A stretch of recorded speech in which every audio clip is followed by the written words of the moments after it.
Bill Smith, he is the column writer in New York Times. That is a well-known and prominent newspaper. He has joined and he's worked in Buzz News for 8 years. Before that, he worked shed light on local political policies in Political Daily News and New York Observer and New York Sun.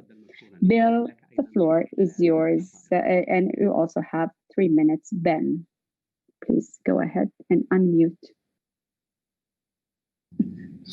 Thank you so much, and thank you, Rawan, and to Kim Gaddis for roping me into this. And my apologies for the setting. This is one of these COVID-19 daycare emergencies, and I'm sure I'm not the only one spending my life running my children around. But I just wanted to say, first of all, thank you so much to ARIJ, and congratulations on 13 years of this. And I obviously wish I could be there in person as well. I have spent this year, like many American journalists, for the last 4 years, kind of complaining about the situation in America and how difficult it is, and how difficult life has become for journalists here, and how Donald Trump, in some ways, has rhetorically launched all of these attacks on the press. And, this summer I spent some time reporting on the situation for investigative journalists around the world. I spoke a bit to Lina Atala in Cairo. And I think, it's a good reminder for those of us in America that while we complain a certain amount, there are so many places where the work is authentically is really dangerous, where the attacks are not just rhetorical, and where, the courage that you all show, or that many of you show, is really day-to-day incredible. And I think a lot of the work that journalists at ARIJ do is really, mostly an inspiration to those of us who like to complain. And all journalists obviously like to complain, but fundamentally work in much easier environments, and environments not just where the government basically lets us do our job, but also where the business model, which is so intertwined with journalism and with investigative journalism, is more developed, where we have more options. And so watching your video and looking at your website, it was really just incredible to see the quality of work that you all have been doing. I was just reading the article about truck drivers being, quarantined for COVID at the border in these utterly unsafe conditions. And I think that's a story that was just not going to get out if you didn't tell it. And I think that, although maybe the number one lesson that American journalists can learn from ARIJ is to complain less, it is also true that both journalists around the world and increasingly really learn from each other and connect. And a lot of the most inspiring work I've been a part of has been in these global networks with places like ICIJ, where we did a huge project on BuzzFeed about money laundering that touched countries all over the world. And the governments, of course, also look at each other too. And Sisi takes cues from Trump and Putin from Erdogan, and in terms of how to treat journalists. And so I think it's incredibly important that we stay connected and are kind of basically in the same fight, although also just American journalists could use to be reminded how much harder some people are fighting than we are just to get the work out. So that's all I've got for a speech, but I'm happy to take a few questions, as Rawan suggested.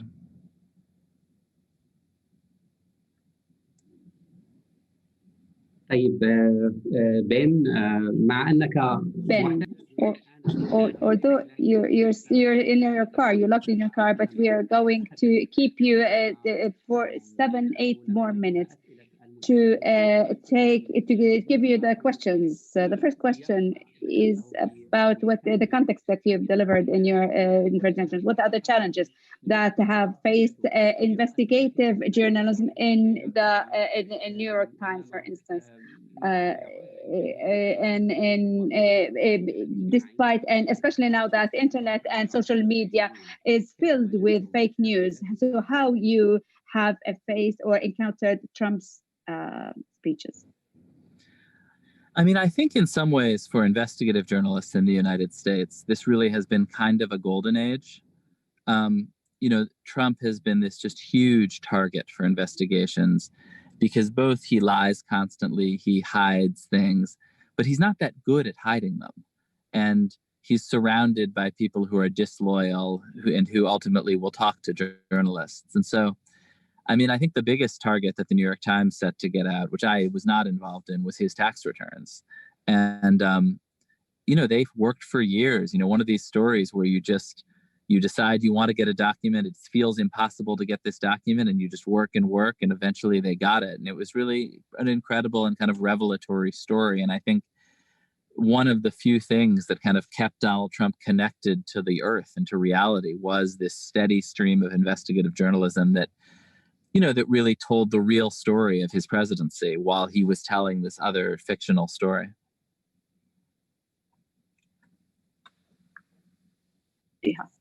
طيب الانتخابات الأمريكية تستمر. About election, the American elections have lasted for long, but are you happy about the defenders of democracy concerning Trump's policies in the past 4 years? Do you agree that Trump is threatened about many issues that and many that who are awaiting him to leave the White House, and that the investigative journalism have he will face some trials, depending or based on some investigative reports? Yeah, I think it is likely that he faces probably local rather than national investigations, particularly here in New York. Around his taxes, around some of his business ventures, there are already open investigations. It's also, frankly, probably politically popular in New York for the local officials to investigate him.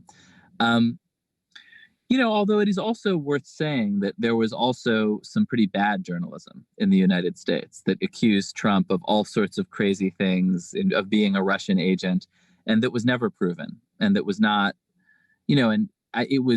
I played my own role in this because we were the ones who published the Steele dossier when I was at BuzzFeed, and I'm glad we did. But I also think that there were people who confused allegations for facts, and social media sometimes can amplify claims that aren't verified.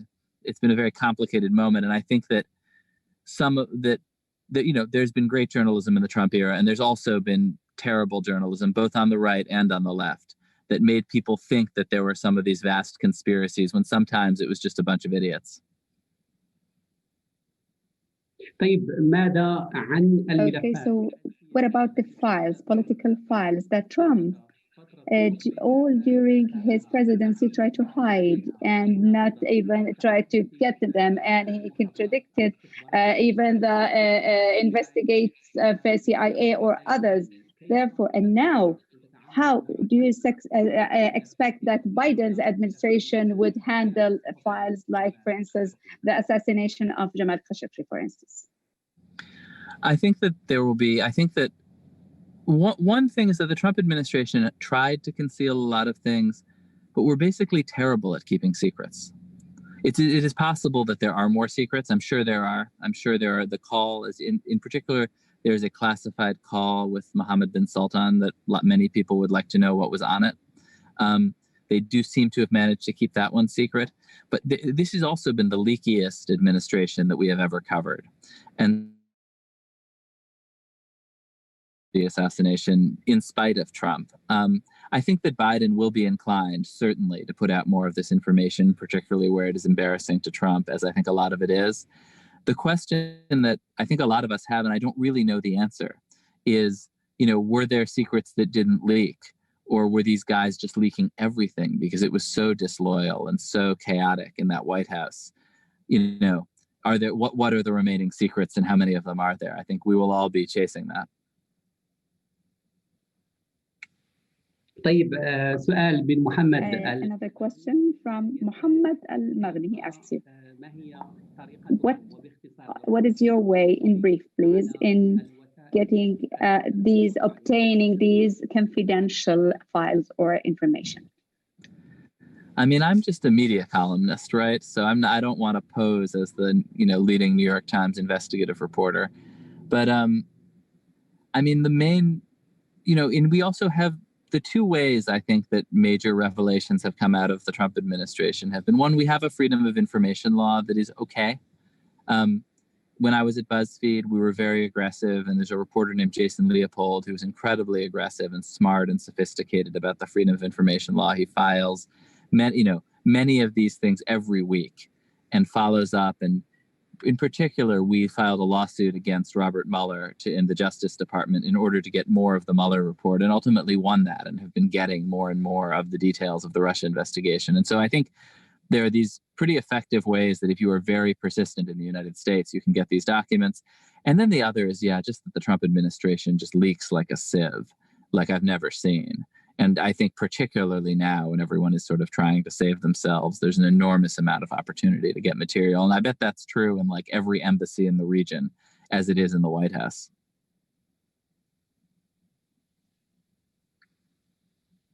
سؤال أخير وأتركك تكمل طريقك بين. هل تتوقع مصالحة بين الإدارة الأمريكية الجديدة بزعامة بايدن والصحافة الموثوقة؟ I'm afraid I'm not getting the interpretation on that, Ahmed. أنا أسمع الإنجليزية الآن. Do you expect to see reconciliation between the U.S. administration led by Biden and reliable journalism? I think Biden romanticizes a certain kind of very old-fashioned American journalism. I think, if you'll notice, he gave his first big interview to Thomas Friedman, the sort of New York Times foreign affairs columnist.